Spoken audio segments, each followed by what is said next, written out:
Children of the Corn.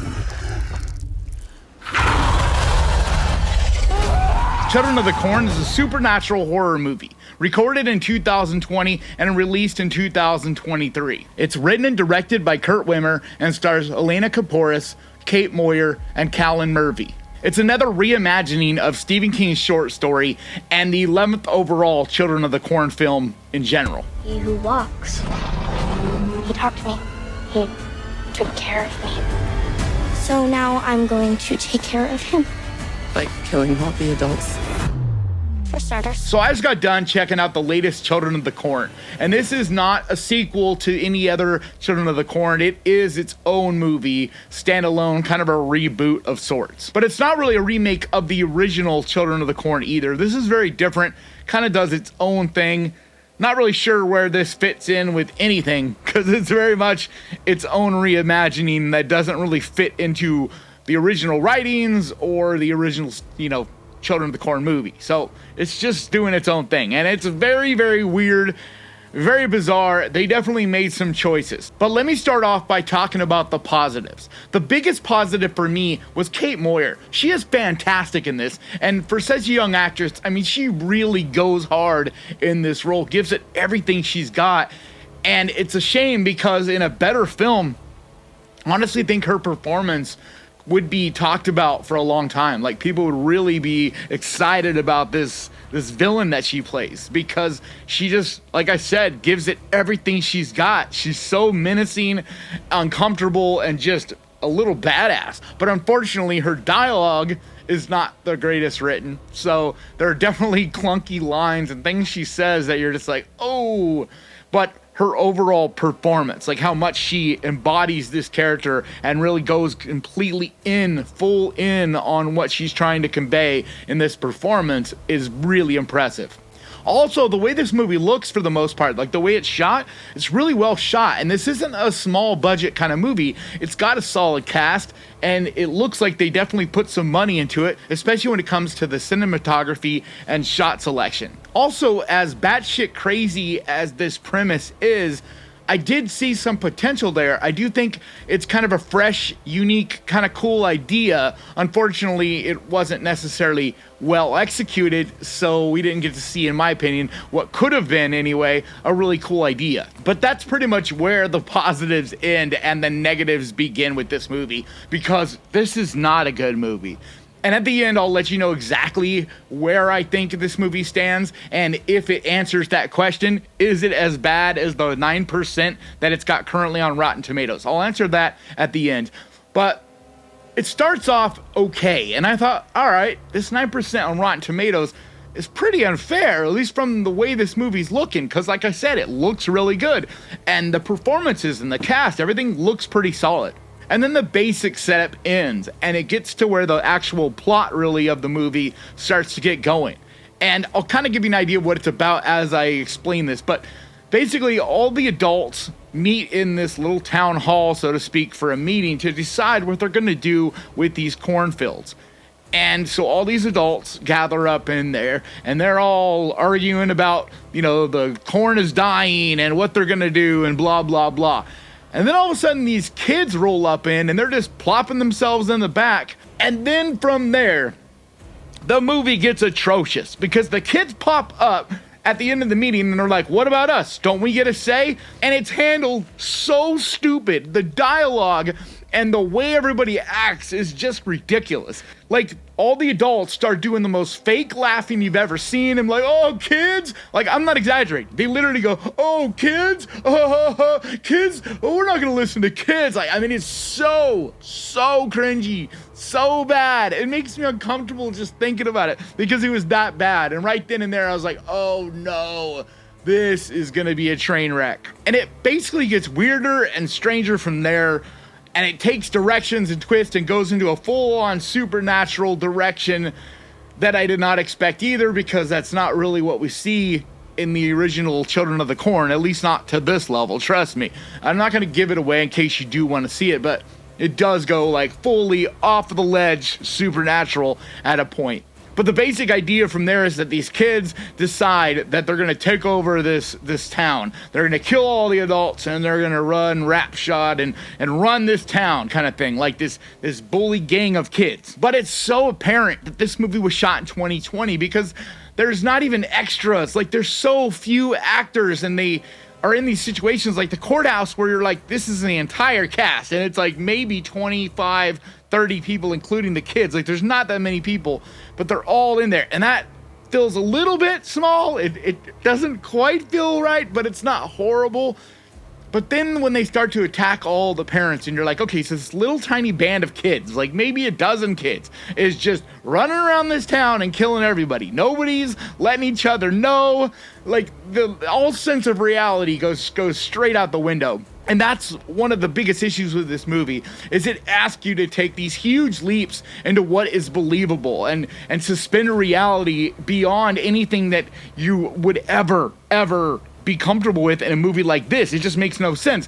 Like, because if it's going to be full fantasy, then there should be basically unicorns flying around in the air. I mean, it's stuff that just makes no sense in any form of reality that we live in. And so when a movie looks like reality, this looks like, things that we recognize, and the people are supposed to be acting for the most part like things that we recognize, but then all rules of what really would happen and how people really would react to things, that's all thrown out the window. It just doesn't mesh at all. And so it just shows how poorly written this movie was, how just bad it's constructed. And I don't understand, when I see movies like this, especially when they're not super, super low budget, it just blows my mind. I'm like, did anyone read this script? Like, how did it get through any doors? Like, how did no one stop and be like, that's not how people talk?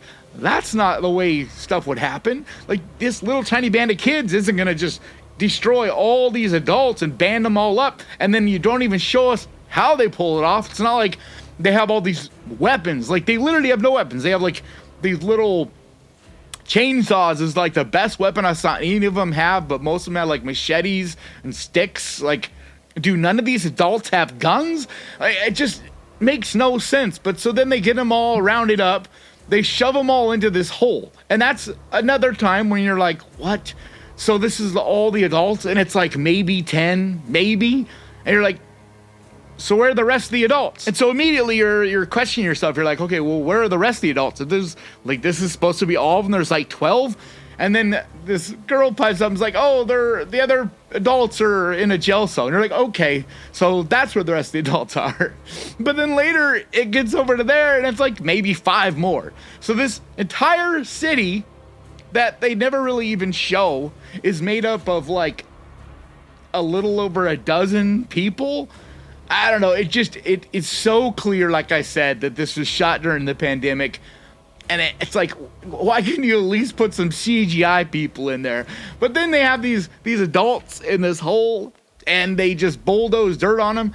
And then that's the beginning of when you see they don't have the budget or the ideas enough to pull off showing you anything. So the dirt goes on, they cut away. It's like they go to hurt someone, they cut away. And it's not that they're avoiding gore, because there is gore in it. It's just plenty of other times when they cut away, and it's so obvious, it's because they just didn't have the budget to do the kind of kill they wanted to do, or just didn't have an idea that was cost effective enough to do. It's just strange, because they'll show you some really savage gore stuff at times, but that's very CGI, and then something that's a really simple thing, they won't show you. I mean, they show you this one point where this kid gets hit in the head with a baseball bat, and like literally half his face flies off, which is kind of cringy CGI, but whatever. But so they show you that, but then they won't show you something as simple as like this girl getting hit in the back with a baseball bat.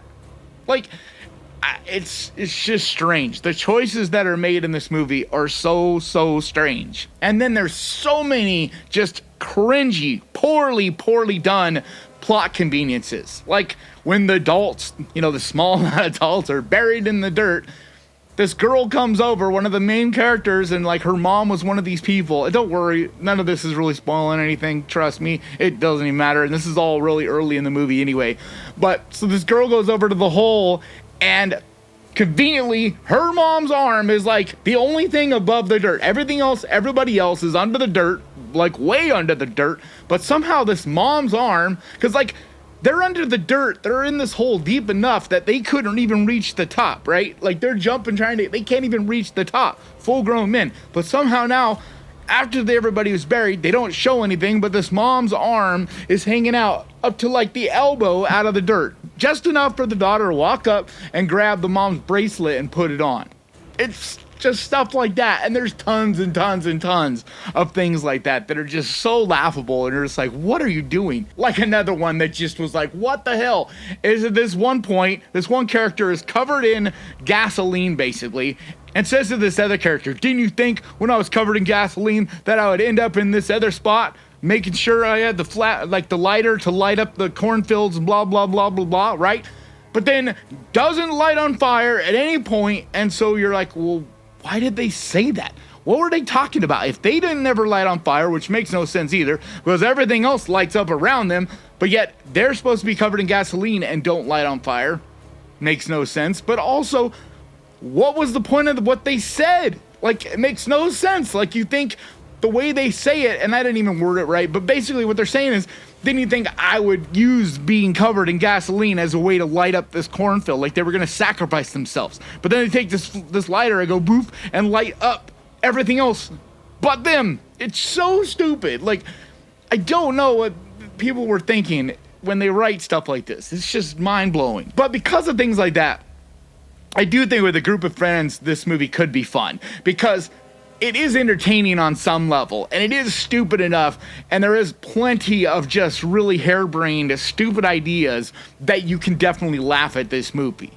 I wouldn't say it's so bad it's good per se, but it is still an entertaining little watch, especially with some friends and beers and that kind of deal. But anyway, so to answer the question, does this deserve a 9%?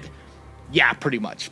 I mean, this is not a good movie. It's a really bad movie, to be honest. I mean, it maybe deserves a little bit higher than 9% because it's not as bad as Fear, and it's definitely not as bad as Winnie the Pooh, Blood and Honey. So it's a really shitty movie, but it's nowhere near at those movies' levels. But yeah, does it deserve a good score on Rotten Tomatoes? No. This is a poorly done movie on a lot of levels, and unfortunately, because there are some bright spots, some things like especially Kate Moyer, like I said, that had the potential to be really, really cool. Like, there are ideas here. There's certain things that are done here. And like I said, it looks like it has a decent enough budget, especially the way it looks and shot. It's a competently shot movie.